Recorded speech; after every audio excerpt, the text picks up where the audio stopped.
Presiden Ukraina Volodymyr Zelensky marah besar dan memperingatkan pasukan Korea Utara akan bertempur bersama pasukan Rusia di garis depan dalam beberapa hari mendatang. Rusia semakin melibatkan Korea Utara sebagai sekutu, dan kapan saja tentara mereka mungkin akan muncul di medan perang untuk melawan Ukraina, kata Zelensky. Ukraina akan dipaksa untuk benar-benar berperang melawan Korea Utara di Eropa. Komentar Zelensky muncul di tengah laporan bahwa pemerintahan Biden yakin bahwa satu kontingen pasukan Korea Utara sedang dalam perjalanan ke wilayah Kursk, Rusia, untuk membantu Moskow melawan serangan Ukraina yang diluncurkan di sana pada bulan Agustus. Zelensky mengatakan pada tanggal 25 Oktober, mengutip laporan intelijen, bahwa Rusia berencana untuk mengirim tentara Korea Utara pertama ke zona pertempuran tanggal 27 hingga 28 Oktober. Para prajurit ini dilaporkan menerima pelatihan di 5 tempat pelatihan militer di Ekaterinoslavka, Nyazevolkonskoye, dan Sergeyevka, serta di Ussuriyisk dan Ulan-Ude di Rusia Timur. Perkiraan jumlah pasukan Korea Utara yang dikirim ke garis depan Ukraina-Rusia bervariasi. Pejabat Amerika Serikat memperkirakan sekitar 3.000 tentara Korea Utara berlatih di Rusia, tetapi juru bicara Dewan Keamanan Nasional John Kirby mengindikasikan bahwa jumlah keseluruhan sekarang bisa lebih tinggi. Intelijen Korea Selatan telah memberitahu anggota parlemen bahwa jumlah pasukan Korea Utara di Rusia dapat mencapai 10.000 pada bulan Desember, sementara Kiev mengatakan bahwa Pyongyang telah mengirim hampir 12.000 tentara ke Rusia, termasuk 500 perwira dan 3 jenderal. Dari garis depan, Angkatan Bersenjata Ukraina 27 Oktober melansir secara total, 174 bentrokan kontak senjata terjadi di sepanjang garis depan dalam 24 jam terakhir. Unit penerbangan, pasukan rudal dan artileri Angkatan Pertahanan Ukraina menghantam 2 titik komando dan pengamatan musuh, 6 area konsentrasi personel, senjata dan peralatan militer, 1 kendaraan pertahanan udara dan 2 senjata musuh. Di arah Kupiansk, 14 serangan Rusia dihalau oleh kekuatan pertahanan Ukraina di dekat Kindrashivka, Shinkivka, Petropavlivka, Krubliakivka, Zagrizovy, Vishnevau, Brestovau, dan Pershotravnevyo. Pertempuran sengit terjadi di arah Torets, Rusia dengan dukungan penerbangan melakukan 9 serangan ke arah Torets dan Shcherbinivka.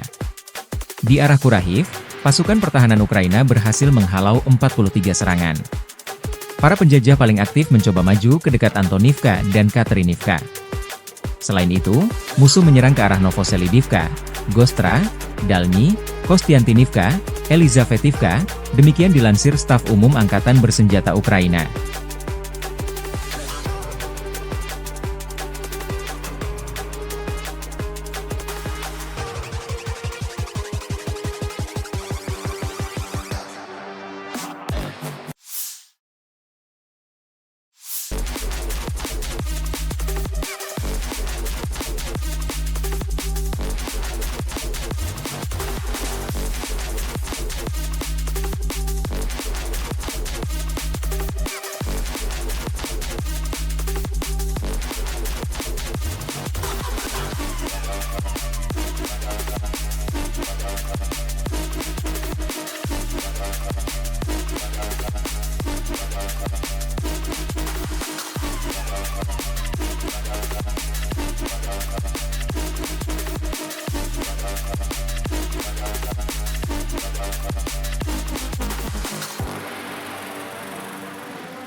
Download Tribun X sekarang, menghadirkan lokal menjadi Indonesia.